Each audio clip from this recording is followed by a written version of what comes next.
여러분 안녕하십니까? 바디바이블 모문 말씀이다. 굿셰퍼드 재단 이창호 장로입니다. 오늘 말씀은 마태복음 6장 33절입니다. 그런즉 너희는 먼저 그의 나라와 그의 의를 구하라. 그리하면 이 모든 것을 너희에게 더하시리라.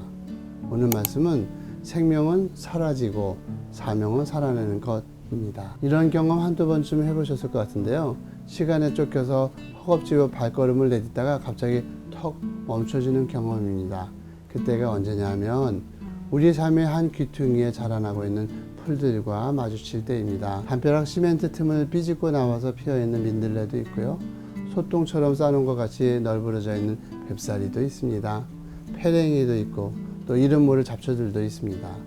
제각각 한 자리씩 차지하고 앉아서 자태를 뽐내며 돋아나 있죠. 그런데 이 풀들과 마주칠 때면 묘한 비교의식이 일어납니다. 나는 아둥바둥 살려고 몸부림치느라 여기저기 뛰어다니는데 풀들은 한가하게 앉아 있습니다.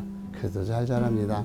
하룻밤 지나고 나면 성큼 자라 있습니다. 이때 퍼뜩 드는 생각, 마치 나는 억지로 살아가고 있는 것 같고 저 풀들은 저절로 사라지고 있는 것 같다는 생각이 들어옵니다. 살아가는 삶이란 능동적이죠. 내가 원하고 이루려고 하는 목적이 있습니다. 그 목적을 이루기 위해서 땀을 흘리며 뛰어다닙니다. 반면에 사라지는 삶이란 수동적입니다. 어떤 거대한 힘에 순응하고 고개 숙이고 받아들입니다. 예수님이 들려주시는 말씀을 음미해 보면 예수님은 인생을 살아가는 것이 아니라 사라지는 것이다 라는 데 무게를 두고 계십니다. 너희 중에 누가 염려함으로 그 길을 한자나 더 할 수 있느냐. 여기서 염려함이라고 하는 말은 나의 노력과 수고로 어떻게 해보겠다는 의지를 말하는 것입니다. 인간의 노력, 인간의 의지는 생명을 존재하게 하는 것과 아무 관계가 없다고 하십니다. 예수님은 생명이 산다는 것이 무엇인가에 대한 답을 보여주고 계십니다. 오늘 있다 내일 아궁에 던져지는 들풀도 하나님이 이렇게 입히시거든 하물며 너희일까 보냐 라고 하시는 대목이죠. 이 말씀에 산다는 것이 무엇인가에 대한 예수님의 분명한 입장이 있습니다. 그 입장이 무엇인가?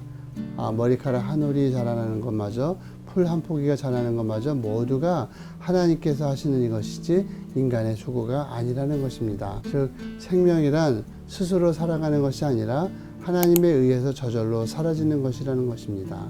내가 살아보겠다고 이런저런 발버둥을 친다고 해도 결국 거대한 하나님의 손길 속에서 저절로 품어지고 사라지는 것이 생명이라는 것입니다.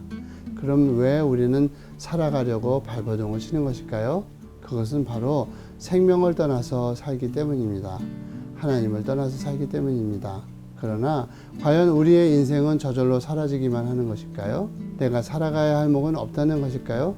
그렇지 않습니다. 예수님은 우리에게 또 하나의 말씀을 하십니다.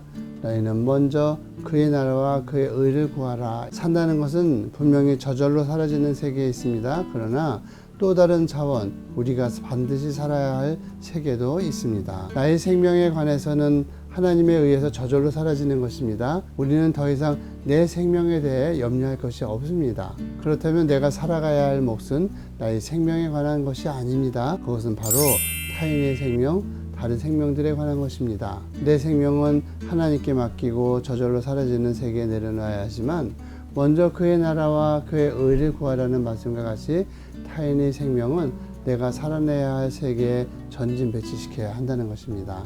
저절로 사라지는 것은 나의 생명이고 반드시 살아내야 하는 것은 나의 사명입니다. 이게 거꾸로 되면 인생 헛사는 것입니다.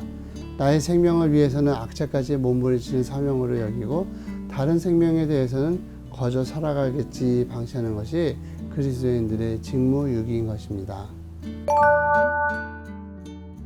이상으로 선한 목자를 따르고 싶은 이창호 장로였습니다.